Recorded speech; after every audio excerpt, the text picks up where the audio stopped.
میں جتنا مرضی کہوں گا، حقیقت یہ ہے ختم رسول کے جتنے کمالات و محاسن ہیں، ختم رسول کی جتنی عظمتیں، رفعتیں، بلندیاں ہیں، ان تک دنیا میں کسی انسان کی رسائی نہیں ہو سکتی ہے، اور دنیا میں اردو اور عربی کی لغت میں کوئی ایسا لفظ ایجاد نہیں کیا گیا کہ جس لفظ میں ختم رسول کے کمالات کا احاطہ کیا گیا ہو۔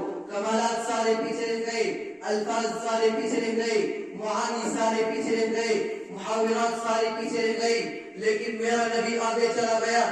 اسی کو تو دیکھ کر مولانا مناظر احسن گیلانی نے کہا ہے کہ یوں آنے کو تو سب آئے، لیکن جو بھی آیا وہ جانے کے لیے ہی آیا، لیکن مکہ میں ایک ایسا محمد عربی آیا جو صرف آنے کے لیے ہی آیا۔ وہ آیا تو آتا چلا گیا، وہ بڑھا تو بڑھتا چلا گیا، وہ پھیلا تو پھیلتا چلا گیا، وہ گھوما تو گھومتا چلا گیا، وہ چڑھا تو چڑھتا چلا گیا، اور وہ پھلا تو پھلتا چلا گیا۔ یہ میرے نبی کی شان ہے، کہو یہ میرے نبی کی شان ہے۔ سیرت طیبہ کے سمندر میں غوطہ لگانے کا مرتبہ مقام ہر آدمی نے اپنے اپنے انداز میں میرے نبی کی سیرت بیان کی ہے۔ 1400 سال گزر گئے ہیں، ابھی تک میرے نبی کی سیرت کیا تھا سمندر کی گہرائی تک کوئی نہیں پہنچ سکا، لیکن پھر بھی اس نے مقام و مرتبہ حاصل کیا۔ دیکھیے ابو بکر نے میرے نبی کی سیرت کیا تھا سمندر میں غوطہ لگایا تو صدیق اکبر بن گیا، عمر فاروق نے غوطہ لگایا تو قاتل سے عادل بن گیا، عثمان غنی نے غوطہ لگایا تو ذوالنورین بن گیا، علی مرتضیٰ نے غوطہ لگایا تو حیدر کرار اور اسد اللہ غالب بن گیا۔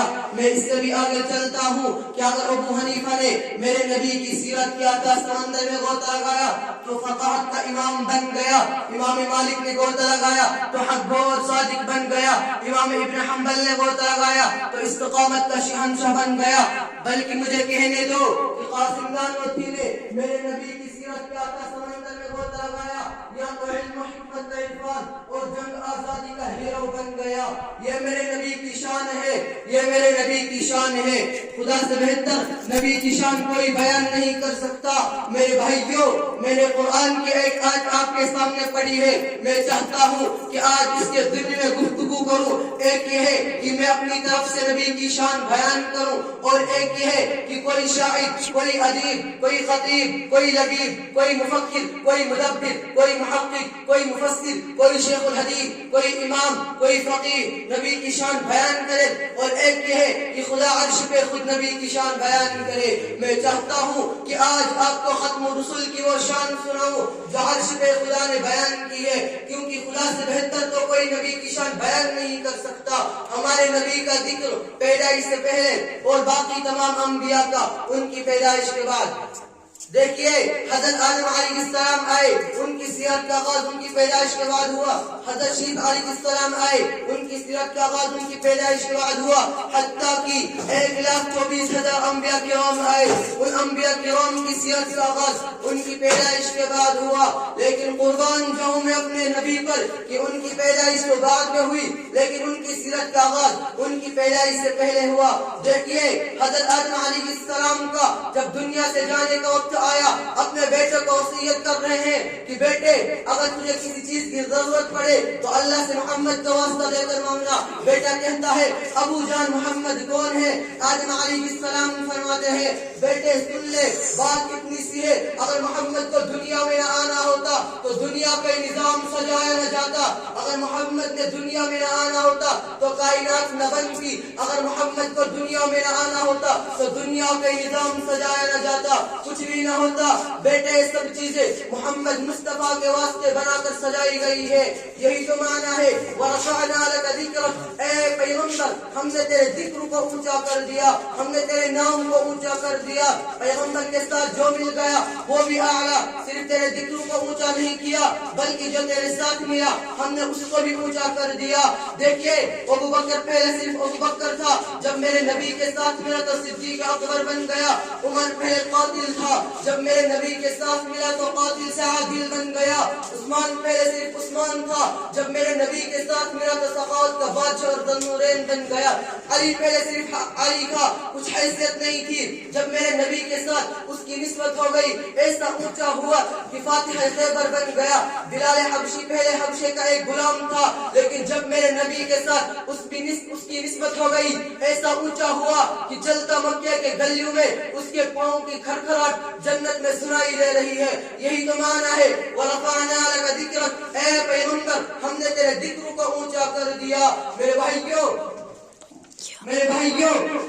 ام المومنین سیدہ عائشہ سے صدیقہ پوچھا گیا کہ اماں نبی کی شان بیان کرو, تو اماں نے فرمایا قرآن نہیں پڑھتے ہو, لوگ کہاں پڑھتے ہیں. فرمایا قرآن کھولو, قرآن کے ہر صفحے پر محمد کا حسن و جمال بکھرا پڑا ہے.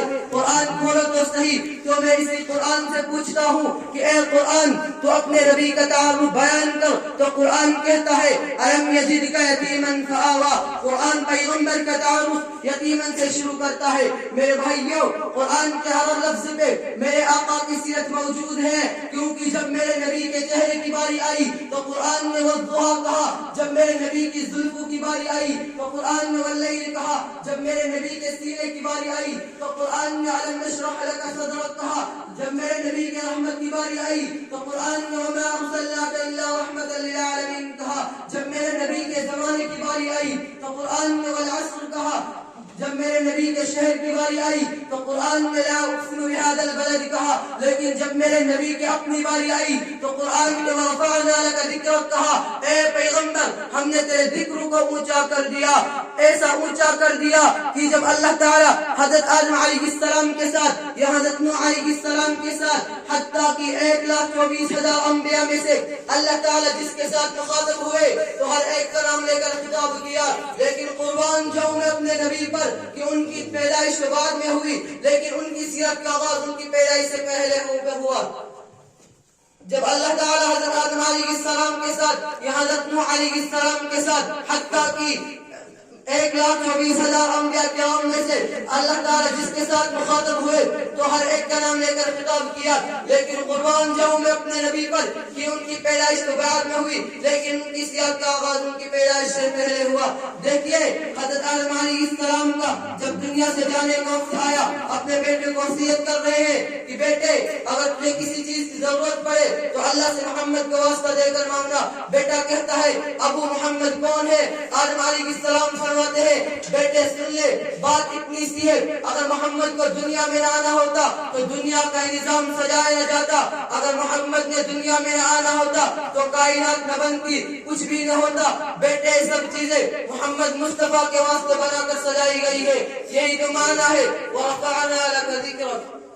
اللہ تعالیٰ کی توفیق عطا فرمائے.